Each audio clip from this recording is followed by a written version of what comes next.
வணக்கம், welcome to Chitra Murali's kitchen.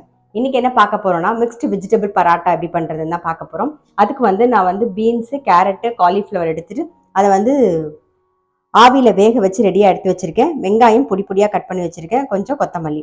So இப்போ எப்படி பண்றதுன்னு பார்த்துடலாம். ஃபர்ஸ்ட் இந்த பக்கம் கடாயில் எண்ணெய் விட்டுருக்கேன், அதை நல்லா காஞ்செடுத்து ஃபர்ஸ்ட் வெங்காயத்தை வதக்கிக்கலாம். வெங்காயம் கண்ணாடி மாதிரி வதங்கணும். இப்போ வெங்காயம் கண்ணாடி மாதிரி வதங்கிடுத்து வேக வச்ச காய்கறி எல்லாம் சேர்த்துடலாம். மஞ்சள் பொடி, தேவையான உப்பு, காரத்துக்கு வரமிளகா பொடி,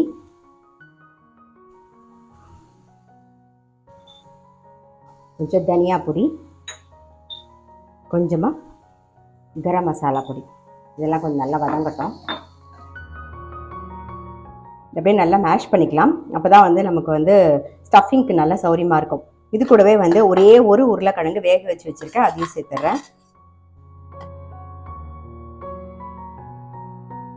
இதில் கொஞ்சம் ஆம்ச்சூர் பவுடர், அப்புறம் கொஞ்சம் காஞ்ச வெந்தய கீரை இலை, கொத்தமல்லி.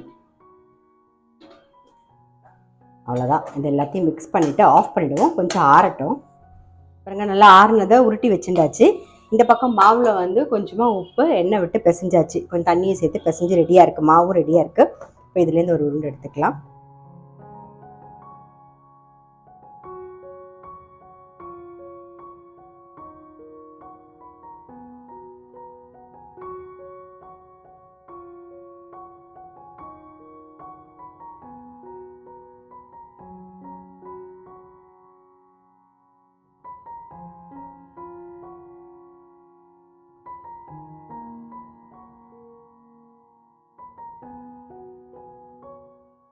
இந்த பக்கம் சப்பாத்தி கல் நல்லா காஞ்சிடுத்து போட்டு எடுத்துடலாம்.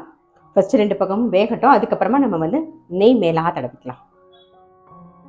2 பக்கம் நல்லா வெந்தெடுத்து நெய் தடவிக்கலாம்.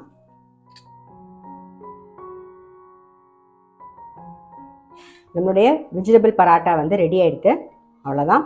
இதே மாதிரி எல்லாமே பண்ணிக்கலாம். இதுக்கு தொட்டுக்கிறதுக்கு தயிர் நல்லாயிருக்கும். அப்படி இல்லைன்னா ஆவக்காய் ஊறுகாய் நல்லாயிருக்கும். இல்லைன்னா லெமன் பிக்கிள், அதாவது எலுமிச்சங்காய் ஊறுகாய் நல்லாயிருக்கும். ரொம்ப ரொம்ப டேஸ்ட்டாக இருக்கும். இந்த மாதிரி ட்ரை பண்ணி பார்க்கல அப்படின்னா டெஃபினட்டாக ட்ரை பண்ணி பாருங்கள். காய்கறிலாம் நல்லா பொடியாக நறுக்கிட்டு ஆவியில் வேக வச்சு எடுத்துட்டு அதை நல்லா வதக்கும் போது மேஷ் பண்ணி நல்லா மசிச்சு விட்ருங்க. அப்போ தான் உங்களுக்கு இடும்போது வெளியில் வராமல் இருக்கும். இந்த ஸ்டஃபிங்கே நீங்கள் பிரெட் இருந்தது அப்படின்னா பிரெட்டை நல்லா தண்ணியில் நல்லா ஒரு ஜஸ்ட் அப்படி முக்கி எடுத்துட்டு இதை ஸ்டஃப் பண்ணி நீங்கள் பொரிச்சு கூட எடுத்துடலாம். ஸோ அது டக்குன்னு பண்ணிடலாம். ஒரு ஸ்நாக் பண்ணணும்னு நினச்சிங்கன்னா அது மாதிரியும் பண்ணலாம். இதை கட்லெட்டாகவும் நம்ம பண்ணிக்கலாம். இது பேஸாக வச்சுருந்து எது வேணாலும் நம்ம பண்ணிக்கலாம். ஸோ கண்டிப்பாக ட்ரை பண்ணி பாருங்கள். நான் அடுத்த வீடியோவில் சந்திக்கிறேன்.